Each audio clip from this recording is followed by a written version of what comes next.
관련 없는 일이라며 혐의를 부인했습니다. 한미가 관세와 안보 협상 결과를 정리한 팩트시트를 발표한 지 나흘이 지나서야 북한이 적대적인 대결 선언이라는 논평을 내놨습니다. 특히 북한은 한국의 핵 추진 잠수함 건조 승인에 대해 핵 통제 불능 상황을 초래하는 엄중한 사태라고 비난했습니다. 학생 인권조례 폐지안이 지난해 대법원의 결정으로 법적 효력이 정지된 상황에서 서울시의회 교육위원회가 어제 같은 내용의 폐지안을 기습 상정해 또다시 통과시켰습니다. 정문식 서울시 교육감은 긴급 기자회견을 열고 불필요한 법률 논쟁과 행정 낭비를 초래한다며 유감을 표했습니다. 여러분 안녕하십니까? KBS 12시 뉴스입니다. 국민의힘이 대장동 개발 비리 사건 항소 포기와 관련해 외압 의혹을 제기하며 이틀째 장외 투쟁을 벌이는 가운데 정성호 법무장관의 사퇴를 요구했습니다. 민주당은 검찰 내부 반발 움직임에 촉각을 곤두세우는 한편 사법개혁에도 다시 시동을 걸고 나섰습니다. 보도에 이유민 기자입니다. 언제 비호 정성호는 적각 사퇴하라! 사퇴하라! 사퇴하라! 사퇴하라! 이틀째 장외 규탄 대회에 나선 국민의힘. 항소 포기 외압 의혹을 제기하며 정성호 법무장관 사퇴를 촉구했습니다. 이재명 대통령의 아바타인 정성호 법무부 장관 항소를 포기할 것이 아니라 애당초 수사 지휘권을 포기했어야 합니다. 법무부가 검토 중인 검사장 전보 조치는 독재적 발상이라면서 특위를 통한 국정조사 실시를 요구했습니다.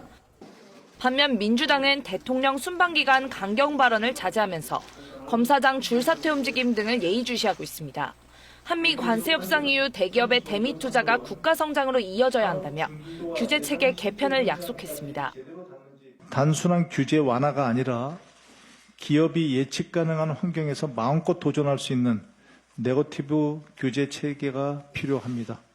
또 국내 기업들이 1,300조 투자를 발표한 만큼 집행에 차질이 없도록 국회가 입법으로 뒷받침하겠다고 했습니다. 민주당은 사법행정 정상화 TF를 중심으로 외부 인사에게 법관 인사와 징계권을 맡기는 사법개혁안을 검토 중인 거로 전해졌습니다. 오는 25일 공청회에서 구체적 윤곽이 나올 전망입니다. 한편 여야 원내 지도부는 오늘 오찬회동을 갖고 대장동 사건 국정조사 명칭과 조사 범위 등을 협의합니다. KBS 뉴스 이유민입니다. 전광훈 사랑제일교회 목사가 서울 서부지법 폭동 사태를 부추겼다는 혐의 등으로 경찰에 출석했습니다. 전 목사는 자신과 관련 없는 일이라며 혐의를 부인했습니다. 민정희 기자의 보도입니다.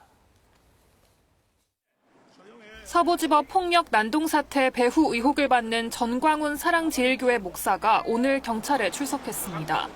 사태 발생 10개월 만에 처음입니다. 전 목사는 당시 법원에 난입한 시위대를 뒤에서 부추겼다는 의혹을 받고 있습니다. 경찰에 출석하기 전 전 목사는 취재진에게 자신은 시위대를 향해 경찰과 부딪히지 말라고 말했다고 주장했습니다. 전혀 관련이 없죠. 우리는 7시 반에 종료했고 그다음에 서부 사태가 일어난 것은 그 다음 날 새벽 3시에 일어난 거야.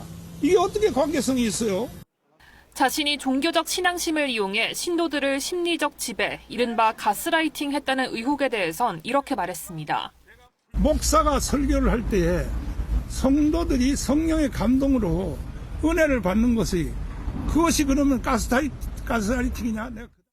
경찰은 전 목사가 일부 신도를 특임 전도사로 임명해 최측근에게 지시하는 명령이 행동대원격인 이에게 전달되도록 지시 하달 계통을 구축했다고 보고 있습니다.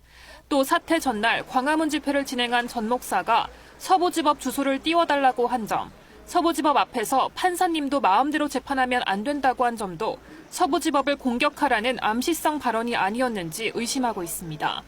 10개월 동안 수사를 이어온 경찰은 오늘 전 목사에 대한 조사를 마친 뒤 신병 처리 방향을 결정할 것으로 보입니다. KBS 뉴스 민정입니다. 최상목 전 경제부총리가 비상겸 선포 전 윤석열 전 대통령에게 계엄 반대 의사를 전달했다고 법정에서 증언했습니다.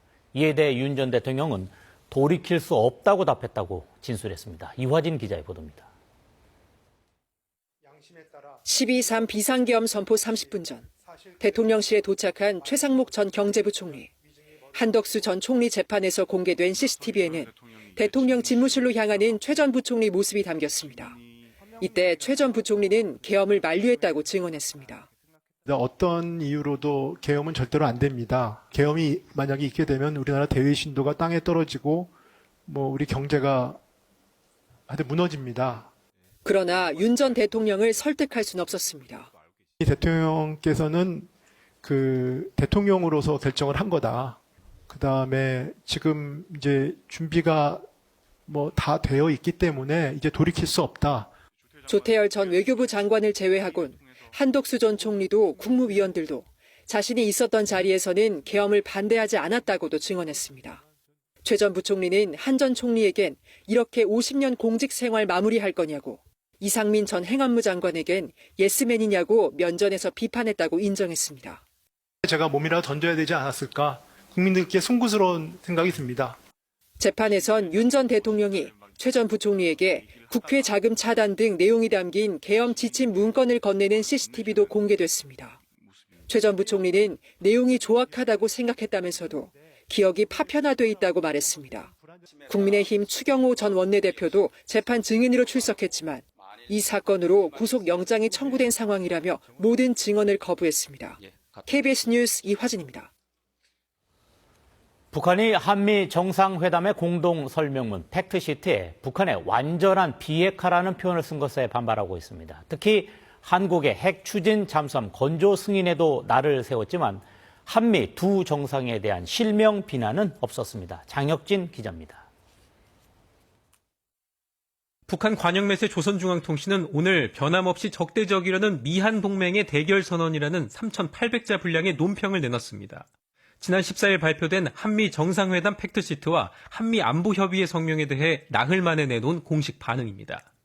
먼저 이번 발표로 트럼프 행정부의 대북 정책 기조가 선명하게 드러났다면서 한미가 한반도의 완전한 비핵화 대신 북한의 완전한 비핵화라는 표현을 쓴 건 우리 국가의 실체를 부정한 거라고 반발했습니다. 그러면서 한국과 미국의 대결적 기도가 공식화, 정책화됐다며 대응 조치를 취해 나갈 거라고 강조했습니다.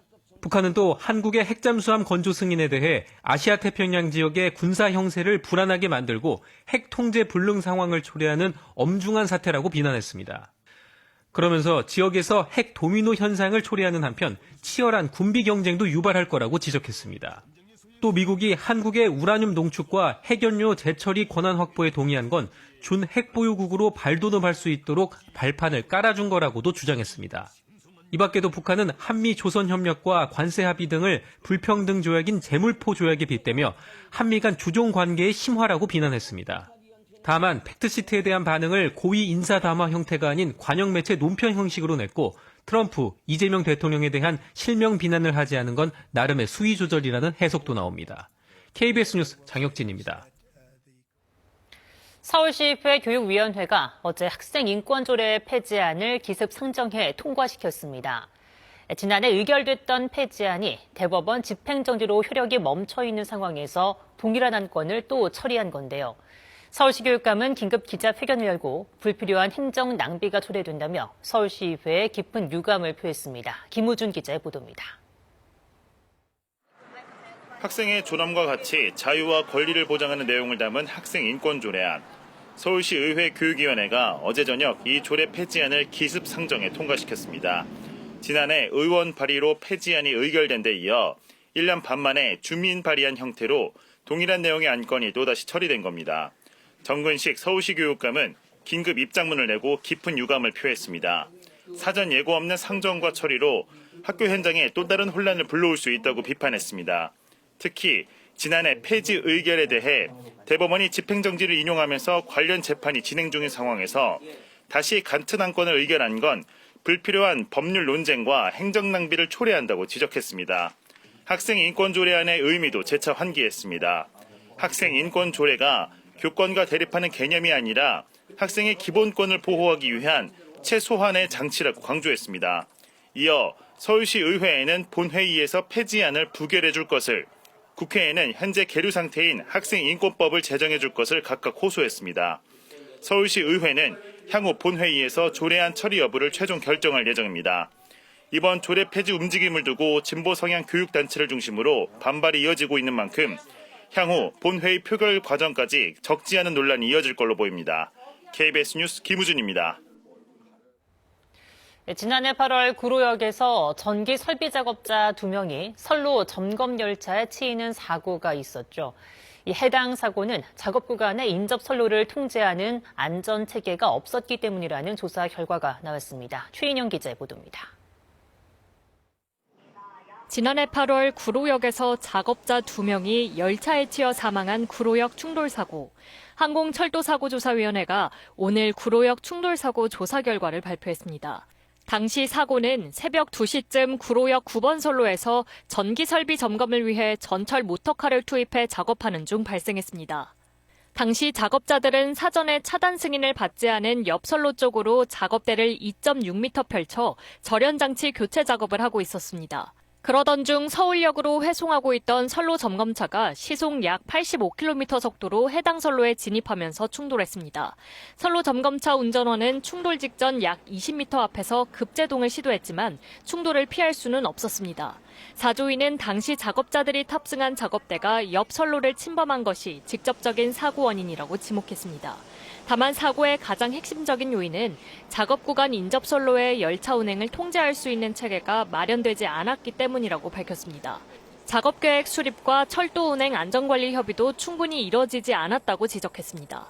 이번 사고와 관련해 사조위는 전차 선로에서의 작업 내용과 구간을 명확히 명시해 승인된 범위 내에서만 작업이 이루어지도록 관리 체계를 강화하도록 코레일에 권고했습니다. 또 운전명령이나 임시열차 운행 계획도 사전에 반드시 확인하도록 요구했습니다. KBS 뉴스 최인영입니다. 중동 아프리카 4개국 순방에 나선 이재명 대통령이 아랍에미리트에서 첫 일정을 시작했습니다.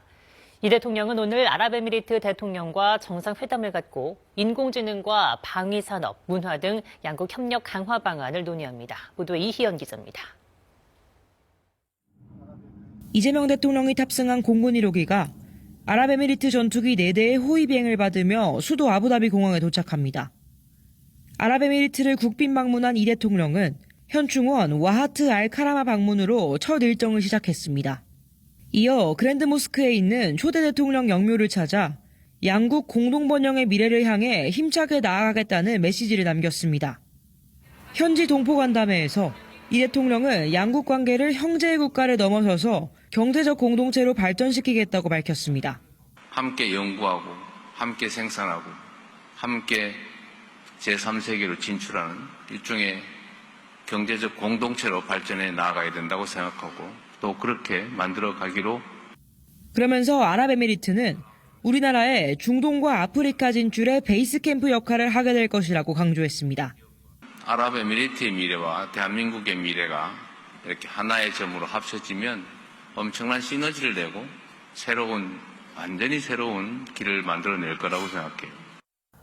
이 대통령은 오늘 아랍에미리트 대통령과 정상회담을 갖습니다.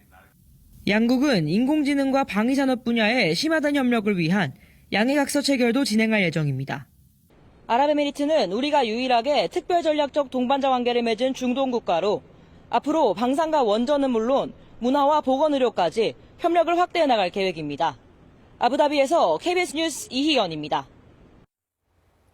김민석 국무총리가 12.3 비상경과 관련해 공직자들의 불법행위 가담 여부 등을 조사하기 위한 헌법 존중 정부혁신 TF에 대해서 신속한 헌정질서 회복과 공직사회 통합을 위한 불가피한 조치라고 말했습니다. 김 총리는 오늘 국무회의에서 이같이 밝히고 각종 조사는 헌법과 적법 절차에 따라서 꼭 필요한 범위에서 신속히 마무리할 것이라고 강조했습니다. 주한미군 사령관이 위아래를 돌려서 뒤집은 동아시아 지도를 공개하며 그 의미를 설명했습니다. 지도를 뒤집어 보면 한반도의 전략적 중요성이 보인다는 겁니다. 윤진 기자입니다. 동쪽을 위로 올린 지도. 올해 주한미군 교육용으로 제작된 이 지도엔 한반도가 거꾸로 뒤집힌 채 동아시아 한가운데 위치해 있습니다. 브런슨 주한미군 사령관은 이 지도를 공개하며 지도를 뒤집어 보면 한반도의 전략적 중요성이 보인다고 강조했습니다. 세계 최대 해외 미군 기지인 평택의 캠프 험프리스에서 평양과 베이징, 블라디보스토크까지 거리를 보면 양쪽으로 러시아와 중국을 동시에 견제할 수 있는 전략적 중심축이라는 겁니다. 특히 주한미군은 외곽 전력이 아닌 대중, 대러 작전 공간 내부에 위치한 전력이라며 중국 입장에서 주한미군 오산 공군기지는 근거리 위협이라고도 했습니다. 주한미군의 중요성을 강조하며 영향 범위를 한반도 밖으로까지 확장한 점이 눈에 띕니다. 우리와 일본, 필리핀의 삼각협력의 필요성도 부각했습니다. 미국과 각각 상호 방위 조약을 체결한 세 나라를 연결하면 중국을 봉쇄하는 견고한 삼각형이 그려집니다. 중국, 러시아, 남중국해, 남태평양까지도 계속 기능할 수 있는 서태평양 전체를 아우르는 그런 형태의 기능을 주한미군이 갖고 있다는 걸. 내부 교육용 지도를 공개하고 사령관이 직접 설명까지 한 건 주한미군의 역할 확대, 즉 전략적 유연성을 강조하며 우리나라의 군사적 기여를 끌어내려는 의도라는 해석이 나옵니다. KBS 뉴스 윤진입니다. 중국과 일본의 외교 갈등이 민간 부문에까지 확대되고 있습니다. 중국이 일본 여행 자제령에 이어 영화 개봉을 중단했고 일본은 중국에 거주하는 자국민들에 대해 안전주의보를 발령했습니다. 양민효 기자의 보도입니다. 일본 애니메이션 영화 짱구는 못 말려. 중국에서 다음 달 초 개봉이 예정됐지만 갑자기 상영 일정이 취소됐습니다. 중국 관영 매체 CCTV는 오늘 수입 일본 영화의 상영이 중단될 것이라며 중국 관객의 정서를 고려한 신중한 결정이라고 전했습니다. 해당 영화들의 중국 배급사들은 이미 전날 개봉 취소 통지를 받았고 예매된 표들도 환불 조치가 이뤄지고 있다는 보도도 나왔습니다. 중국 당국은 앞서 14일 자국민에게 일본 여행 자제령을, 유학생들에겐